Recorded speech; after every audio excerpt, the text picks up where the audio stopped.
and existing in union, in complete union with their true being, there's a moment where so much pours through the little rift it made that it heals the earth. It sets it back in balance. So there's got to be someone willing to do that. Always.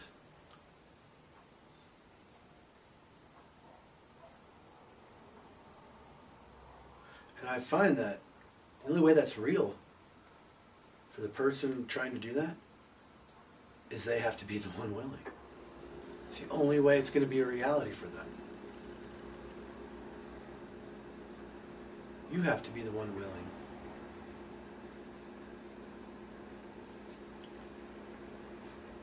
I have to be the one willing.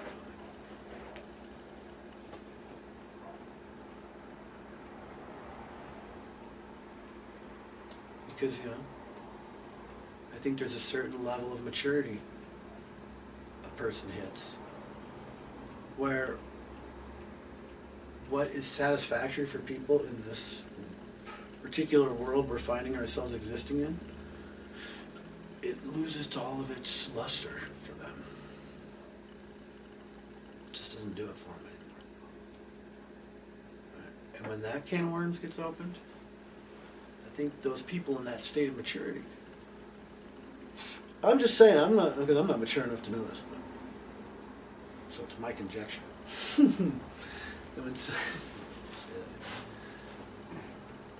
When someone hits that level of maturity and they open that can of worms, they realize what they've been living in was unreal. And they are, oh, so much a baby to what is real. They know so little. Makes them feel like this big. It's like on Earth, I was.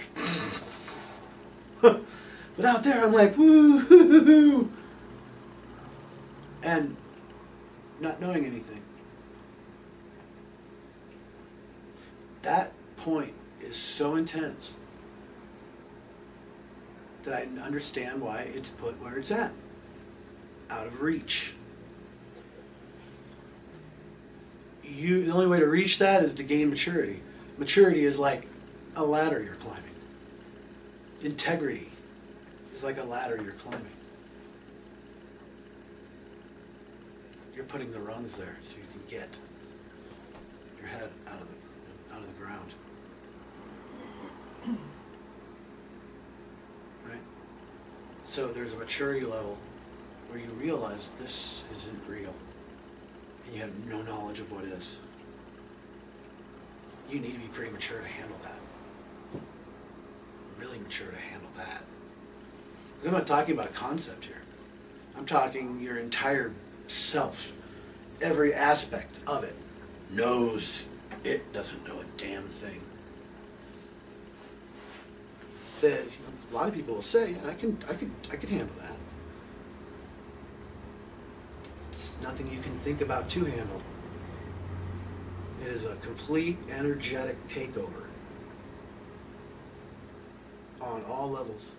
Mental, physical, emotional, spiritual, physiological.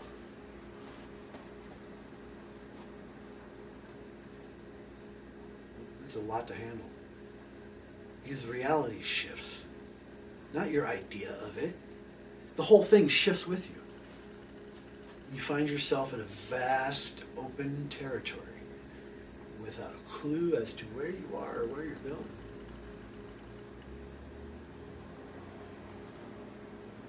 That takes a lot of maturity. Because you're at that point where teeter-tottering. Teetering with fear. Wow, excitement. And fear and wow, excitement.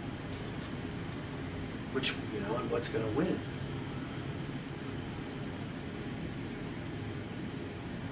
What's going to win? Fear usually does. It's a very powerful opponent. People should not kid themselves. Fear is the most crippling, unforgiving, compassionless foe you will ever ever fight with. More than your neighbor, more than your boss, more than another country. Fear. It's a killer.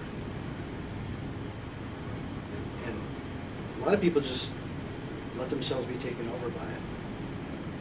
There's no reason to dispute that it's happening.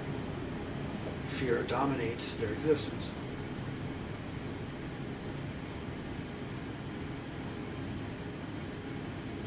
Carlos took the warrior path, the same one I'd been taking for years before I met him.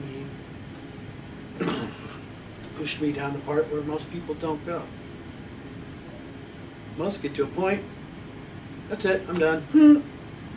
Because they feel the risk is too big. They're risking everything. Right? Their place, their financial freedom, everything. You risk everything to be one with Spirit. And you can take that path, and you can get rid of things that don't matter to you real easy. Right? Old habits that you're really sick of anyway, they're really easy to get over, to get done with. But then you move into the thing, your primal need for security. That starts getting tampered with. That's where you fall off, stay on, get better at it. However everybody wants to put it. That's where it happens. That point is a deciding factor. And everybody knows it when they reach that threshold. Okay, this either becomes very real or it's over.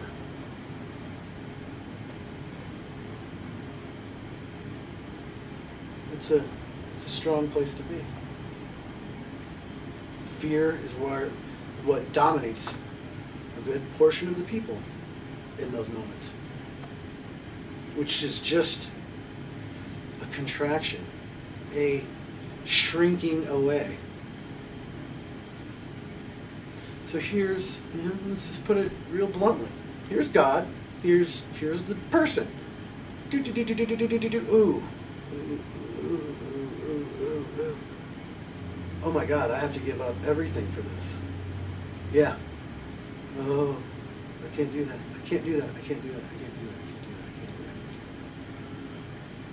that. Spend a little time in that hole, cutting yourself off from what made you, and no one stays there forever.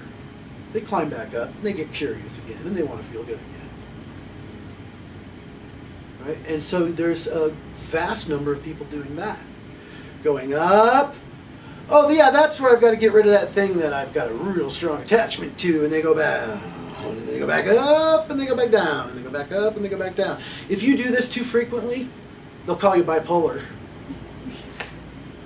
If you do it over a long period of time, you're normal. It's the same damn thing. You're not normal. It's the same thing.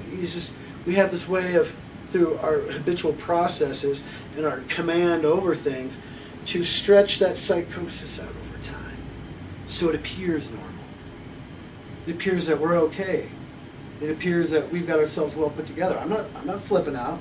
No, you're flipping out slowly. If I put you on time-lapse photography and sped it up, boom, boom, boom, boom, boom, boom, boom, boom.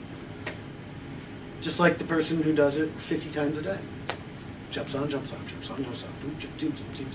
Happy, sad, happy, sad, happy, sad, happy, sad. Oh, I'm having a great day. Bam! Ow, shit! God damn it! You know, that whole thing.